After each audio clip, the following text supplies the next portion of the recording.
Graça e paz. Shalom, pessoal. Tudo bem? Como vocês estão? Que saudade de vocês, gente. Logo, logo nós estaremos juntos aí no culto presencial. Está chegando. Pessoal, então vamos aqui para mais uma aula da nossa escola bíblica. Hoje tivemos o café da manhã, né, lá na nossa igreja. E hoje a gente vai dar continuidade para a revista dos jovens. O tema é Ensina-nos a orar. E são exemplos de orações de pessoas marcantes na Bíblia, né? Semana passada nós tivemos a aula maravilhosa com a Amanda, a professora Amanda, foi uma bênção. E hoje nós teremos um personagem muito especial também, eu particularmente gosto muito, muito mesmo. Oi Ju, tudo bem? Oi Natan. Legal, pessoal, vamos orar então para iniciar a nossa aula de hoje, amém? Feche os seus olhos se você puder. Senhor meu Deus, obrigada, Pai, por mais esta manhã de culto, Pai. Obrigada porque nós temos a oportunidade de cultuarmos ao Senhor aqui neste país. Obrigada, Senhor, também pela oportunidade que temos, Pai, de aprender mais de Ti, Senhor. Obrigada pelos recursos que o Senhor entregou em nossas mãos, Pai. E que nesta aula de hoje o Senhor venha sobre cada coração que está assistindo este vídeo, Senhor, seja aqui na live do Instagram, seja no YouTube, Pai. Em nome do Senhor Jesus eu peço, Pai, que o Teu agir seja sobrenatural sobre cada um que está assistindo, em nome do Senhor Jesus. Amém. Amém, pessoal. Glória a Deus. Vamos começar então a nossa aula de hoje. É a aula número 6. E o tema é Jeremias, a oração e o lamento de um profeta. Jeremias, a oração e o lamento de um profeta. E aí tem aquela famosa história, quem que é o profeta Jeremias?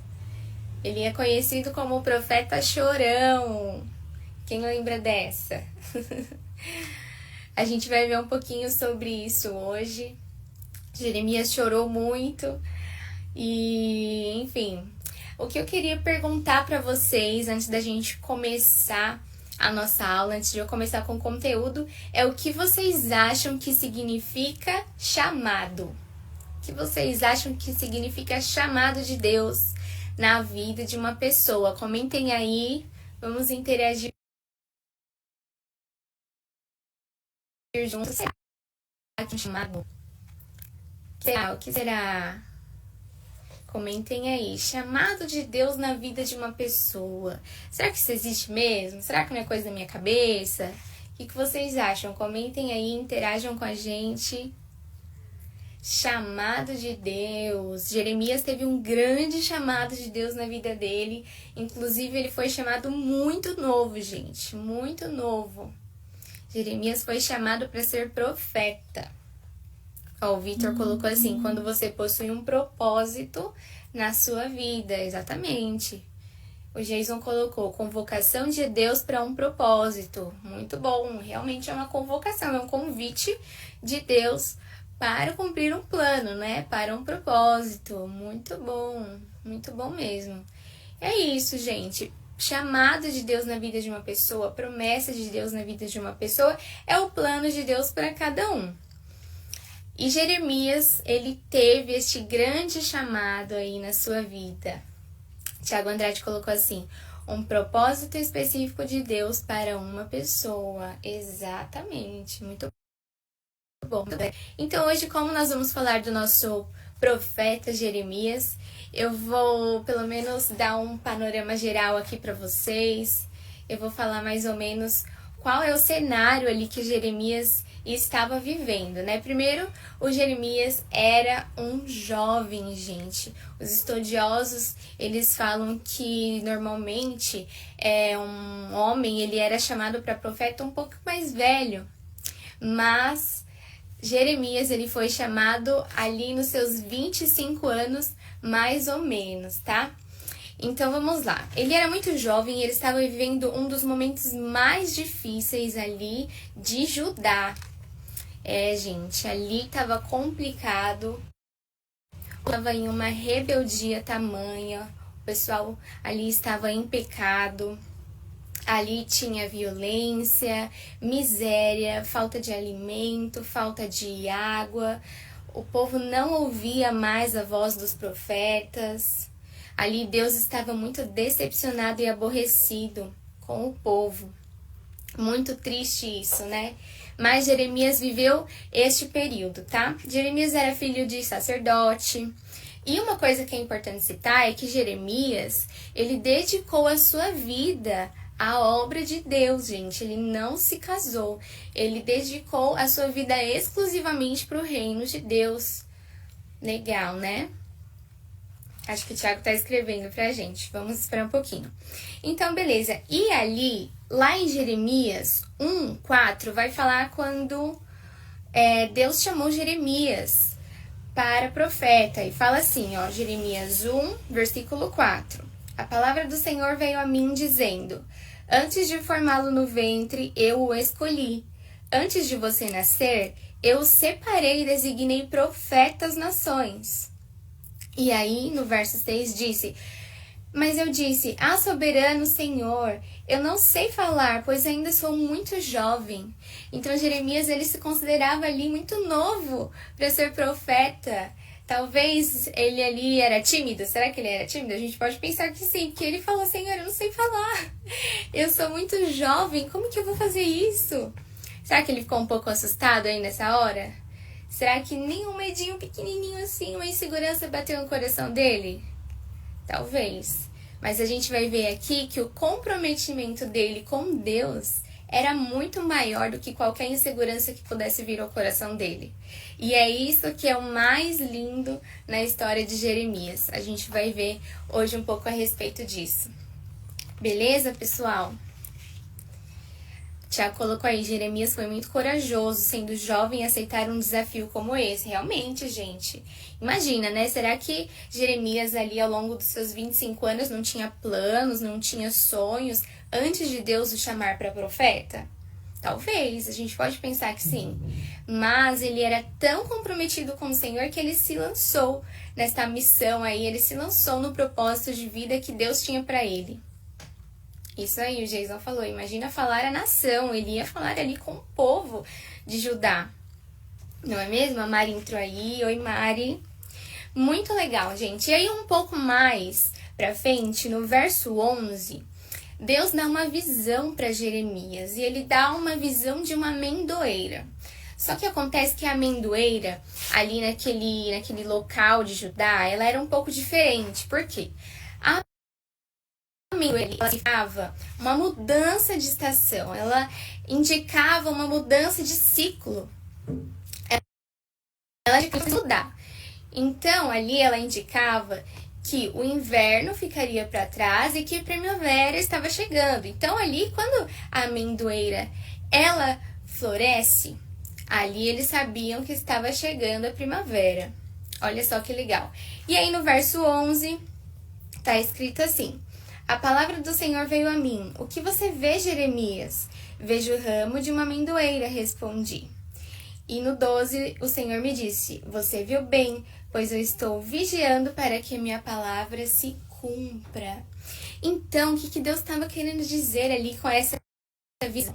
Da mesma forma que ela significava uma mudança de estação, ela indicava que a primavera estava chegando. Ali, as profecias de Jeremias indicavam que um novo tempo estava por vir. Que as profecias de Jeremias indicavam que o tempo ia mudar, que o juízo de Deus iria vir sobre aquele povo e que eles tinham que buscar o Senhor, que eles tinham que se arrepender, porque eles estavam ali em pecado. Então, esse foi o significado da visão que o Senhor deu para ele. Deus estava falando assim: Jeremias, um tempo novo aí está por vir, Jeremias. Conta pro pessoal aí. Essa foi o significado da visão de Jeremias, gente. Tá ali no verso 11. Beleza? Então, eu queria falar um pouco com vocês sobre o chamado, né? Eu perguntei para vocês o que é um chamado de Deus para a vida de uma pessoa. E eu anotei aqui uma frase de um jeito bonito, né? Que eu escrevi para vocês. Olha só. Ter um chamado é atender prontamente ao convite de Deus. Permita-se ser bênção nas mãos de Deus e comprometa-se com a vontade de Deus. Chamado, gente, é uma coisa muito legal, porque existe um chamado geral, onde todos nós somos chamados para amar nosso Deus, para adorá-lo, e existe também um chamado individual. Um chamado individual que a pessoa tem sobre as profecias, ela pode ter um chamado para o ministério de louvor. Então, este foi o chamado. E é através do chamado que muitas pessoas, tanto dentro da Bíblia quanto fora, elas ali descobriram, elas entenderam o seu propósito. Agora eu queria que vocês comentassem aqui no chat comigo exemplos de pessoas tanto na Bíblia quanto fora da Bíblia, que cumpriram o seu propósito aqui na Terra. Eu vou dar um exemplo. O apóstolo Paulo. Será que o apóstolo Paulo ele não cumpriu seu propósito aqui na Terra? A maioria dos livros do Novo Testamento foi escrito pelo apóstolo Paulo. Então, ele foi uma bênção, sim. Então, comentem aqui pessoas, tanto dentro da Bíblia quanto fora da Bíblia, que através do seu chamado entenderam o seu propósito de vida. Ó, um exemplo de uma pessoa fora da Bíblia que cumpriu e entendeu seu propósito é Martinho Lutero. Martinho Lutero também, ele cumpriu seu propósito aqui com relação à Reforma Protestante, que foi um evento muito importante para nós. O Jason falou aí, tem chamado para ficar sentado. Aí não dá, né? Deus nos chama assim para colocar a mão no arado, para nós trabalharmos no reino, e eu vou te falar que isso vale muito a pena. Deus honra as pessoas que trabalham para o reino. E aí, pessoal, além do apóstolo Paulo, será que teve mais alguém que cumpriu aí o seu propósito? Olha aí, o Jason colocou Pedro, pescador de homens, exatamente, ele foi muito importante. Será que alguém fora da Bíblia, além de Martinho Lutero, não cumpriu o seu propósito? Com certeza. Ali, John Wesley foi muito importante também. Kézia, Martin Luther King. O Thiago Andrade falou de John Wesley. Teve muitas, né, gente? Muitas pessoas ali que, através do seu chamado, entenderam o propósito de vida. Ali dentro da Bíblia mesmo tem o profeta Isaías. O profeta Isaías foi um profeta de extrema importância. Fora da Bíblia, John Piper. A Amanda colocou Billy Graham, evangelista, exatamente. Muito bom, Sansão. Sansão também que está dentro da Bíblia ali. Jesus, gente, Jesus é um exemplo também de propósito, né? Ainda bem que foi o Jason colocou, o pastor Vilmar. O próprio Jesus, gente, ainda bem que o seu propósito de vida foi cumprido, né? Senão a gente não estaria aqui. Legal, pessoal. Então, o chamado de Jeremias era referente às profecias, gente. Era porque o povo ali estava rebelde demais e ele vinha para pregar sobre o arrependimento para as pessoas ali, sobre a conversão delas, de realmente se voltar para o Senhor. A Giovana colocou o rei Davi, exatamente. O Jason colocou que o pastor Vilmar, ele é escritor, poeta, exatamente. Muito bom, muito bom. Gente, ali o povo estava vivendo uma rebeldia, como eu falei para vocês, né? Deus, ele procura sempre derramar bênção sobre o seu povo, mas sempre tem hora do basta, né? Sempre tem um limite, e ali a gente vai ver que o povo de Judá, infelizmente, teve esse basta do Senhor para o juízo. A gente vai ver isso daqui a pouco. E Deus esperava a fidelidade deles, Deus esperava a gratidão, Deus esperava a obediência, né, daquele povo. Mas ele obteve justamente o contrário, ele obteve infidelidade, porque eles adoravam outros deuses. Deus teve ali ingratidão daquele povo e a desobediência total daquele povo, gente. Deus estava, assim, extremamente mas o povo foi rebelde, porque as autoridades dali também eram rebeldes. Então, se as autoridades, os reis, aqueles que deveriam ser exemplo, eles não estavam firmes no Senhor e estavam na desobediência, como é que o povo ia ser obediente? Olha, só para vocês se situarem, lá em Jeremias 36, verso 23 e 24, vai contar a respeito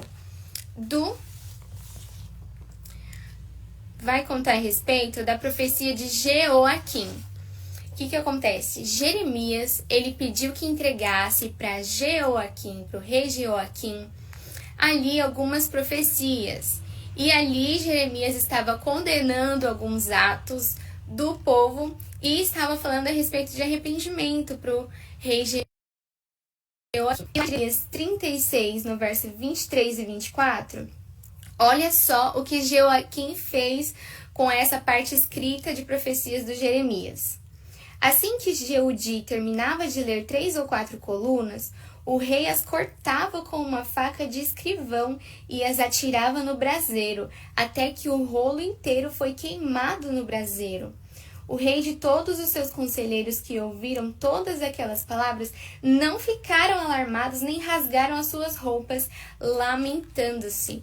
Ou seja, Jeremias mandou entregar lá um escrito condenando ali alguns atos do povo e falando sobre o arrependimento, e o rei Jeoaquim simplesmente rasgou e jogou no fogo, gente. Então, como que vocês acham que Deus aí estava nessa história?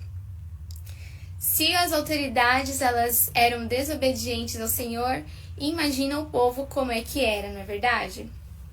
Então, você viu que aqui as pessoas que estavam ali com eles não se lamentavam. Muito pelo contrário, eles tinham prazer ali nas obras pecaminosas deles.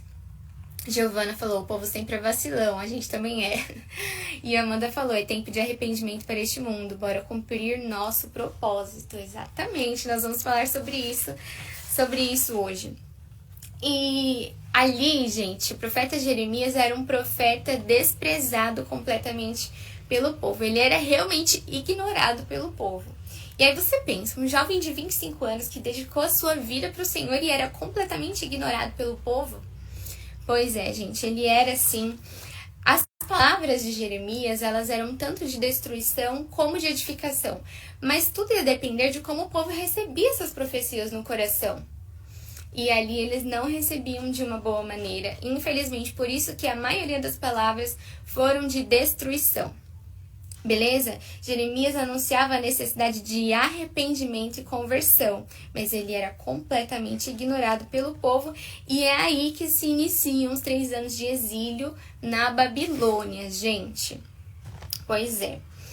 A vida de Jeremias foi marcada por muito sofrimento, né? Foi marcado por muito choro.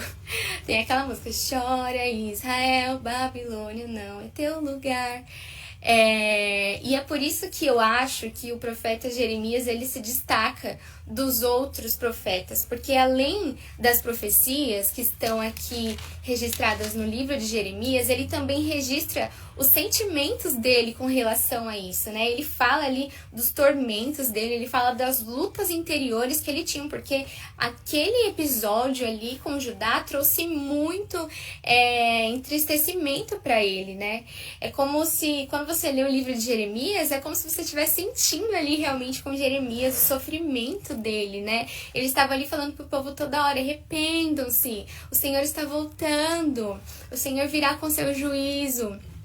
E o povo não ouvia, e ele presenciou os exércitos babilônicos vindo e levando as pessoas ao cativeiro. Então é por isso que ele é conhecido como profeta chorão, porque ele realmente se entristeceu ali com aquele episódio. A Giovana falou, minha avó sempre canta essa música é famosa. Legal, gente. Lá em Jeremias 15:10, separei esse versículo só para mostrar para vocês o sofrimento realmente do profeta Jeremias. Olha só, ele fala assim: ai de mim, minha mãe, por me haver dado à luz, pois sou um homem em luta e em contenda com a terra toda. Nunca emprestei nem tomei emprestado, e assim mesmo todos me amaldiçoam. Ele estava ali para falar das profecias de Deus para o povo, e o povo amaldiçoava ele. Então ele era completamente ignorado pelo povo. Jesus falou assim, ele se coloca como verdadeiro intercessor. Exatamente. E aí, pessoal, uma coisa que todo mundo se questiona, às vezes, é assim, nossa, mas Deus usou o povo babilônico, cheio de pecado, né, para aplicar o juízo sobre os judeus ali. E exatamente, gente, foi exatamente isso. Deus usa quem ele quer, não é verdade? Ele não usou uma jumenta? Então, ele usou também de um povo que estava ali cheio de pecado, que eram os babilônicos, para aplicar o juízo sobre Judá. O Jesus falou assim, e chora por ver o que o povo não transforma. Exatamente, ele estava ali falando da necessidade de conversão, né? E o povo não dava ouvidos. E aí, o profeta Jeremias, ele intercede pelo povo mesmo, mas, gente, pouco vale uma intercessão para quem não quer o arrependimento. É preciso que haja o arrependimento. Para ter a salvação, é preciso que tenha o arrependimento, não é verdade? Então, era por isso que eles estavam vivendo um tempo tão difícil. Ali não chovia há muito tempo, eles estavam sem água, as plantações ali não estavam dando certo, eles estavam sem alimento. E olha só, não é que ironia, né? Eles negaram o Deus da água viva e estavam passando sede. Eles negaram o Deus do pão da vida e eles estavam passando fome. Olha só que coisa, né? Será que não tem uma jesucidência aí? Talvez, né? E, além dessa fome, sede que eles estavam passando, tinha violência também, tinha ali a miséria que eles estavam passando e outros pecados que foram se intensificando cada vez mais e levando as pessoas ao lamento, mas não ao arrependimento. Então, a gente já pode ver aí que o lamento é diferente do arrependimento. A gente pode substituir o lamento por lágrimas. Lágrimas não são a mesma coisa que arrependimento. Beleza, pessoal? Fica gravado aí. Lamento é diferente de arrependimento. Deus espera arrependimento daqueles que erraram, porque nós somos humanos, nós erramos, mas Deus espera o arrependimento da nossa parte. Aí, até que a amendoeira, que nós falamos no início da aula, floresceu. Lá em Jeremias 14:11 fala assim: então o Senhor me disse, não ore pelo bem-estar deste povo. Ainda que jejuem, não escutarei o clamor deles. Ainda que ofereçam holocaustos e ofertas de cereal, não se destruirei pela guerra, pela fome e pela peste. Então Deus estava falando ali para Jeremias. Jeremias, não adianta. Não adianta mais. Se eles jejuarem, eu não vou escutar. Se eles me oferecerem ofertas, sacrifícios, holocaustos, não adianta mais. Basta. Agora chegou a hora do juízo. O juízo aplicando aí sobre o povo. E a Amanda falou assim, Deus continua operando na Babilônia. Ops, tema para a próxima aula. A Giovana falou, ou você se faz de vítima ou você toma uma atitude para mudança do coração. Exatamente. Deus espera um posicionamento. Amanda, as famosas lágrimas de crocodilo. Exatamente. Tiago, lamenta diferente de arrependimento. Exatamente, gente. E aqui, voltando a isso que Deus falou para Jeremias, Deus falou a Jeremias, chegou a hora do juízo. E aí, gente, que a nossa nação, então, possa aprender com o povo ali de Judá. Que a nossa nação busque o Senhor enquanto ainda dá tempo. Lá em Isaías 55:6, fala, buscai o Senhor enquanto se pode achar, invocai-o enquanto ele está perto.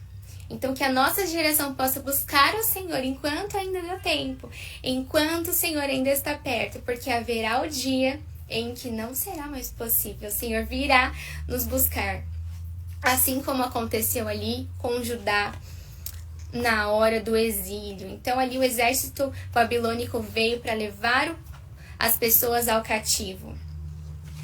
Legal, pessoal. Mas Deus é um Deus fiel, Deus é um Deus de esperança, não é verdade? E ali Jeremias, ele intercede um pouco mais pra frente ali do livro de Jeremias. Jeremias, ele começa a interceder por esperança ali pro povo de Judá. E ali um pouco mais pra frente, vai demorar ainda um pouquinho, mas eles vão ser libertos ali do cativeiro através do decreto do rei Ciro. Mas você vê como a intercessão é importante. Jeremias, ele intercedeu, ele falou pro Senhor, ele pediu pro Senhor: Senhor, tem misericórdia deste povo, o Senhor é a nossa esperança. E eles foram libertos sim, mas olha, demorou, viu? Demorou um pouquinho. Agora, gente, eu queria falar com vocês a respeito de oração. Vocês viram aí que Deus, ele falou, não adianta mais eles orarem, não adianta mais eles jejuarem, eu não vou escutar. Agora eu queria fazer uma pergunta para vocês. Será que tem orações que Deus não escuta? Queria que vocês colocassem aqui no chat. Quais são os motivos pelos quais Deus não ouve as orações? Será que Deus não ouve uma oração porque você cometeu um erro de português? Eu acho que não, né? Se isso acontecesse, misericórdia, né, gente? Mas quais são os motivos pelos quais Deus não ouve uma oração? Queria que vocês colocassem aqui no chat. O que vocês acham? O Vitor falou assim, o arrependimento é o primeiro passo. Exatamente. Deus espera o arrependimento. O que vocês acham, pessoal? Por que será que Deus, ele não ouve uma oração? O Vitinho falou assim, sim, orações sem fé não tem força. Exatamente. O Jason falou assim, coração falso, coração duro. Exatamente, Deus não ouve oração de um coração duro. A Giovana falou, acho que se o coração não está inclinado para ele. Exatamente, gente. Então, se uma pessoa ali, ela está orando, e ela está orando com as intenções erradas, ela está ali orando de forma egoísta, Deus não vai ouvir. Se a pessoa, ela está orando sem fé, ela não acredita, Deus também não vai ouvir. Se a pessoa, ela está em pecado, Deus também não vai ouvir a oração. E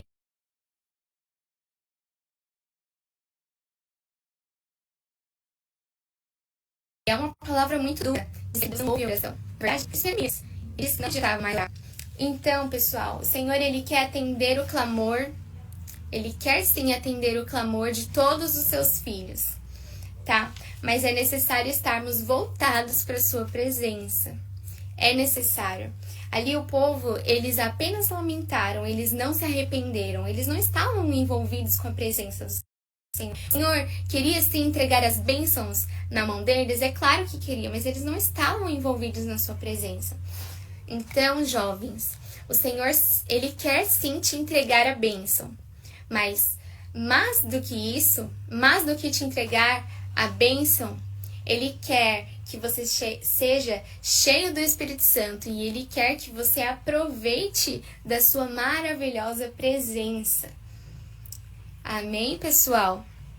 A Giovana falou, um coração para fazer mal a outra, certamente Deus não vai ouvir. É claro, Deus não vai ouvir. Não é verdade? Então, pessoal, é isso. Nós estamos aí finalizando a nossa aula. O profeta Jeremias, que veio para trazer arrependimento e conversão para o povo. Que nós possamos aprender aí com o profeta Jeremias. Ele era comprometido com a vontade de Deus. Por mais que esse período aqui de Judá trouxesse tristeza ao coração dele, trouxesse angústia, o comprometimento dele com Deus era maior do que qualquer sentimento dele, qualquer sentimento do coração, da alma dele. Que possamos aprender também, como a geração de Judá, que nós temos que buscar o Senhor enquanto ainda há tempo. Jovens, busquem o Senhor enquanto o Senhor está perto. Amém? Glória a Deus, gente, que a vida de Jeremias seja inspiração para nós. Amém?